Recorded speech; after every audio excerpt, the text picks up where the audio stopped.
Hello good morning dear student, this is your mentor Rajesh Nagdive और हम advance series में trigonometric equations को check out कर रहे हैं। ट्रिग्नोमेट्रिक ऑलरेडी मैंने फिनिश कर दिया, उसके ऊपर 22 वीडियोज अपलोड कर दिए और ये ट्रिग्नोमेट्रिक इक्वेशन में थर्ड वीडियो है।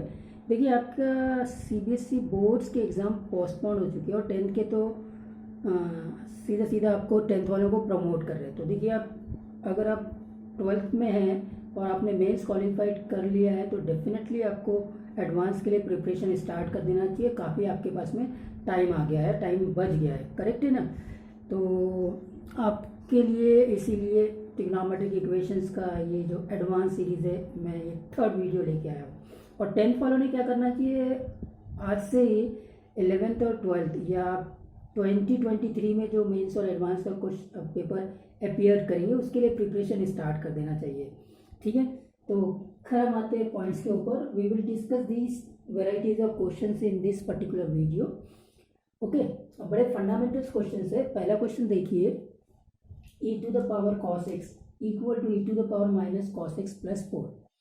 इसको कैसे सॉल्व करेंगे? इस प्रकार के क्वेश्चंस अभी मेंस में भी पूछे थे। Trigonometric equation earlier it was the chapter for advance only, but nowadays they are asking the problems in mains also from trigonometric equation, but the questions which are asked in the March attempt from trigonometric equation are little bit easier as compared to the questions that were asked in advanced level। तो अब ये question देखिए, ये पहले advance में आते थे, अब ये मेंस में आ रहे हैं। तो इसको देखते हैं। फर्स्ट वन, e की power cos x equal to e की power minus cos x plus 4। Find how to solve this equation. Okay, बड़ा ट्रिकी क्वेश्चन है। देखिए, इसको तो हम लिखेंगे e की पावर cos x, माइनस है तो इसको 1 अपॉन e की power cos x and of course plus 4। यहाँ तक तो किसी को भी कोई इश्यू नहीं होगा। खैर, अब उसके बाद में इसको क्या करो, इसको आपको एक नया वेरिएबल y ले लो, तो ये हो जाएगा 1 अपॉन वाई प्लस 4। तो y equal to 1 plus 4y upon y, तो y square equal to 1 plus 4y हो जाएगा। तो वाई स्क्वेयर माइनस 4y और माइनस 1 इक्वल टू 0। अब यहाँ से हम y सॉल्व कर सकते हैं। तो y कैसे निकलेगा वो भी देख लेते हैं। तो y इक्वल टू हो जाएगा 4 प्लस माइनस 16, ये माइनस है तो प्लस 4 डिवाइडेड बाई 2। तो 4 plus minus root 20, 4 into 5 divided by 2, मतलब 2 प्लस माइनस रूट 5। तो यहाँ से y जो है वो y एक आएगा 2 प्लस रूट 5 और एक y आ जाएगा 2 माइनस रूट 5। कोई इशू नहीं, ठीक है। ठीक है साहब, क्वाड्रेटिक इक्वेशन का कॉन्सेप्ट आ गया, कोई इशू नहीं। अब यहाँ पे आते हैं, y क्या लिखा आपने, y लिखा e की power cos x 2 plus root 5। अब आपको क्या करना है, x निकालना है, क्योंकि हमको इक्वेशन ट्रिग्नोमेट्रिक इक्वेशन x में x की वैल्यू फाइंड आउट करना है। अब क्या करेंगे, तो पहले cos x निकालेंगे, ये हो जाएगा। अब इसका वैल्यू कितना होता है, अप्रॉक्सीमेट वैल्यू हम निकाल सकते। देखो, रूट 5 तो 2 से बड़ा होगा, मतलब ये वैल्यू जो है वो 4 से बड़ा होगा। अब आप देखेंगे कि जो बेसिक कैरेक्टरिस्टिक्स है लॉगरिथमिक फंक्शन का वो मालूम होना चाहिए। और वो कैसा है, देखिए लॉग ई का ये ग्राफ है, ये इंक्रीजिंग ग्राफ होता है। जब बेस आपका ई है, ये डेफिनेटली 1 है, यहाँ 2 होगा, यहाँ 3 होगा, यहाँ 4 होगा, और 2 और 3 के बीच में ई होता है। और लॉग ऑफ ई 1 होता है। लॉग ऑफ ई क्या होता है, 1, ठीक है। लॉग ऑफ ई 1 होगा, ठीक है साहब। तो ये तो 1 हो गया। तो मतलब अगर इस ई से 2.4 से कोई ज़्यादा वाला इनपुट रहेगा, उसका जो लॉग का वैल्यू है डेफिनेटली ग्रेटर देन 1 होगा। अब ये 2 प्लस रूट 5 है, मतलब 4 पॉइंट समथिंग होगा। 2 पॉइंट समथिंग रूट 5 का वैल्यू है, 4 पॉइंट समथिंग है, मतलब ग्रेटर देन 1 है। तो this cos x is greater than 1 which is not possible. मतलब यहाँ से तो कोई सॉल्यूशन आना नहीं है, कोई भी x इस पर्टिकुलर इक्वेशन को सेटिस्फाइड नहीं करेगा। अब दूसरे में आते हैं। दूसरा देखिए, दूसरा बनेगा e की power cos x equal to 2 minus root 5, मतलब cos x हो जाएगा लॉग ऑफ 2 माइनस रूट 5। अब ये वाला वैल्यू तो नेगेटिव है, और लॉग ऑफ नेगेटिव नंबर्स के लिए लॉग डिफाइन नहीं होता है।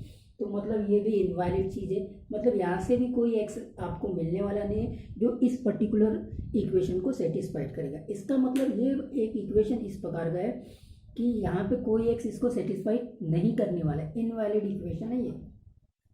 सो this equation has no solution. पहला क्वेश्चन सॉल्व हो गया, ठीक। अब आते हैं सेकंड क्वेश्चन के ऊपर। अब आपको एक आइडियाज मिल गया है कि इस प्रकार के क्वेश्चन को कैसे सॉल्व करना है, तो यहाँ कोई इशू नहीं है। सेकंड क्वेश्चन को चेकआउट करते हैं। सेकंड क्वेश्चन क्या है, 16 की पावर साइन स्क्वायर एक्स, ये अभी मेंस में आया हुआ क्वेश्चन है। 1 माइनस साइन स्क्वायर एक्स लिख दो कॉस स्क्वायर एक्स को, तो ये हो जाएगा 16 की पावर साइन स्क्वायर एक्स, और इसमें लॉज ऑफ इंडाइसेट लगाएंगे तो 16/16 की power sine square x equal to 10। अब आपको वही वेराइटी मिल गई जो अभी आपने किया था, इसको y रख दीजिए तो y plus 16/y that is equal to 10। तो y square plus 16 that is equal to 10y equation मिलेगा। Y square minus 10y plus 16 equal to 0, y minus 8 और y माइनस 2 इक्वल टू 0। तो y इक्वल टू 8 और y equal to 2, ये दो roots इसके मिल गए। यहाँ तक तो किसी को कोई इशू नहीं है, कैसे हमने सॉल्व किया। अब y क्या है, 16 की पावर, यहाँ से आता है मैकेनिज्म, ठीक है। अब आपको देखिए 16 की power sine square x equal to 8 है। 8 को आप लिखेंगे 2 की पावर 3, इसको भी लिखेंगे 2 की पावर कितना 4 ना, यस 4, फिर साइन स्क्वायर एक्स 2 की पावर 3, मतलब sine square x equal to 3/4 root 3/2 plus minus. हाँ अब देखना प्लस माइनस लिखना बहुत जरूरी है, स्क्वायर करेक्ट है। अब यहाँ से आप क्या करो, सीधा सीधा ग्राफिकल अप्रोच लगा दो। अगर आप ग्राफिकल अप्रोच लगाएंगे तो आपका सॉल्यूशन आसानी से बन जाएगा। और यहाँ तो आपको क्या निकालना है, द नंबर ऑफ सॉल्यूशन। जब भी नंबर ऑफ सॉल्यूशंस की बात करते हैं तो सिंपली सॉल्यूशन एग्जैक्टली कौन से वो भले ही नहीं मालूम हो, लेकिन टोटल नंबर ऑफ सॉल्यूशन हम ग्राफिकल अप्रोच से निकाल सकते हैं। ये sine square x equal to plus minus root 3/2 है, मतलब साइन एक्स तो आपका ये हो गया प्लस माइनस रूट 3/2, ठीक है। साइन एक्स का ग्राफ आपको मालूम है इस प्रकार। अब यहाँ पे ये जो इंटरवल है वो 0 to 2 पाई है, तो ठीक है ये ग्राफ इतना ही रहेगा, ये पाई है और ये 2 पाई है। अच्छा ये मैक्सिमम वैल्यू 1 है, और रूट 3/2 करेंगे तो 0 पॉइंट समथिंग ही आएगा, करेक्ट है कि नहीं, मतलब 0 और 1 के बीच में रहेगा, 0 पॉइंट समथिंग। सपोज करो ये हो गया, तो यहाँ से आप इसको लाइन खींच दीजिए। तो इसने कितनी बार कट किया, 1 बार और 2 बार, 2 बार इसको इंटरसेक्ट किया। तो ये है प्लस रूट 3/2 के लिए, तो यहाँ 2 सॉल्यूशन दिख रहे हैं। अच्छा था, ये वैल्यू तो -1 है, अब ये माइनस 0 पॉइंट समथिंग समथिंग होगा। तो यहाँ से भी आपने ये 2 वैल्यूज को देखा, यहाँ से ये एक सॉल्यूशन मिलेगा, यहाँ से ये दूसरा सॉल्यूशन मिलेगा। तो इस प्रकार से इस पर्टिकुलर इक्वेशन से आपको टोटल कितने सॉल्यूशन मिले, 4 सॉल्यूशन, ठीक है। और वो भी कब, अब आपने जब आपने क्या किया है, y इक्वल टू 8, मतलब 16 की power sine x square x equal to 8 लिया है, तो 4 सॉल्यूशन मिले, ठीक है साहब। अच्छा अब आते हैं दूसरे पे, y इक्वल टू 2 लेते हैं।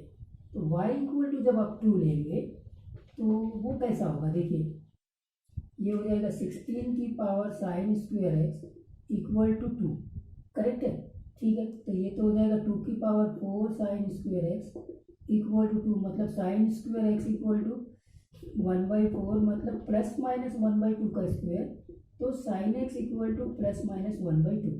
फिर से ग्राफ में आ जाइए, 0 से लेके 2 पाई तक के कोई इशू नहीं है। तो ये तो 1 हो गया, 1/2 प्लस में लेंगे तो ये वापस से 2 बार इंटरसेक्ट करेगा, ये सॉल्यूशन, ये वाला सॉल्यूशन और ये सॉल्यूशन, करेक्ट।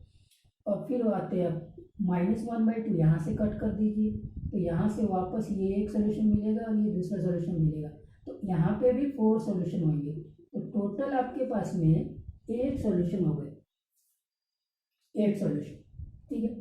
अब देखिए, अब इंटरेस्टिंग पॉइंट्स कहाँ पे आ गया कि अभी आपने सिंपली नंबर ऑफ सॉल्यूशंस की बात की थी, तो नंबर ऑफ सॉल्यूशंस को हमने ग्राफिकल अप्रोच से सीधा सीधा निकाले, लेकिन आपको ये भी मालूम होना चाहिए कि ये सॉल्यूशन क्या था। ये देखिए √3/2 है, √3/2 साइन किस पर्टिकुलर एंगल में होता है, डेफिनेटली 60 डिग्री पे π/3 पे होता है। तो ये वाला एंगल एक्चुअली में ये जो एंगल था वो था π/3, और ये आपका जो एंगल है कौन सा, ये वाला एंगल पाई से कम है, पाई से कम है मतलब पाई माइनस π/3 करना पड़ेगा, 2π/3 होगा, करेक्ट। ये π/3 हो गया, ये 2π/3 हो गया। अब आप देखेंगे ये जो एंगल π/3 है, खास बात 60 डिग्री है मतलब फर्स्ट क्वाड्रेंट में, ये 120 डिग्री है मतलब सेकंड क्वाड्रेंट में। थर्ड क्वेश्चन के लिए मैं आपको प्रिपेयर कर रहा हूँ, क्वेश्चन कैसे चेंज होगा उसके लिए बता रहा हूँ। तो ये फर्स्ट क्वाड्रेंट में आ गया, ये सेकंड क्वाड्रेंट में आ गया। चलिए इसमें आते हैं, यहाँ पे पाई प्लस π/3 होगा, मतलब ये कितना हो गया 4π/3, और ये 4π/3 आपके पास में पाई प्लस π/3 के हिसाब से ये जो सॉल्यूशन होगा ये थर्ड क्वाड्रेंट में होगा। ये कौन से क्वाड्रेंट में होगा, थर्ड क्वाड्रेंट में, और ये 2π माइनस π/3 होगा। अब आप समझ में आ गई होगी, ये वाला जो सॉल्यूशन है 2π माइनस π/3 होगा, मतलब वो तो फोर्थ क्वाड्रेंट में होगा। तो इस पर्टिकुलर इक्वेशन से आपको 4 सॉल्यूशन मिले, and each solution lying in first quadrant, then the second one is second quadrant, third quadrant, fourth quadrant. हर एक क्वाड्रेंट में एक एक सॉल्यूशन है, करेक्ट है। और सेम यहाँ पे भी हर एक क्वाड्रेंट में एक एक सॉल्यूशन होंगे, मतलब हर एक क्वाड्रेंट में ओवरऑल आप देखें तो 2-2 सॉल्यूशंस है, और उसी को घुमा के ये क्वेश्चन बना दिया। देखिए the equation 81 sin square x plus 81 cos square x equal to 30 has the two roots in the quadrant। तो देखिए फर्स्ट क्वाड्रेंट में भी 2 रूट्स आएंगे, सेकंड क्वाड्रेंट में भी 2 रूट्स आएंगे, थर्ड क्वाड्रेंट में भी 2 रूट्स आएंगे, फोर्थ क्वाड्रेंट में भी 2 रूट्स आएंगे। मैंने इस सेकंड क्वेश्चन से ही आपको इस पर्टिकुलर क्वेश्चन को सॉल्व कर दिया, मतलब ये सेकंड क्वेश्चन को घुमा के यहाँ टोटल नंबर ऑफ सॉल्यूशन पूछा है 8, उसको वो मल्टीपल वेराइटीज में ऐसे भी पूछ सकता है कि 2 सॉल्यूशन फर्स्ट क्वाड्रेंट में भी है, सेकंड क्वाड्रेंट में भी है, थर्ड क्वाड्रेंट में भी है, और फोर्थ क्वाड्रेंट में। आई होप दैट ये अब तीसरे प्रॉब्लम्स को कैसे सॉल्व करना है आपको समझ में आ गया, और इसमें ये चेंजेस कैसे आएंगे ये भी मैंने डिस्कस कर लिया है, ठीक।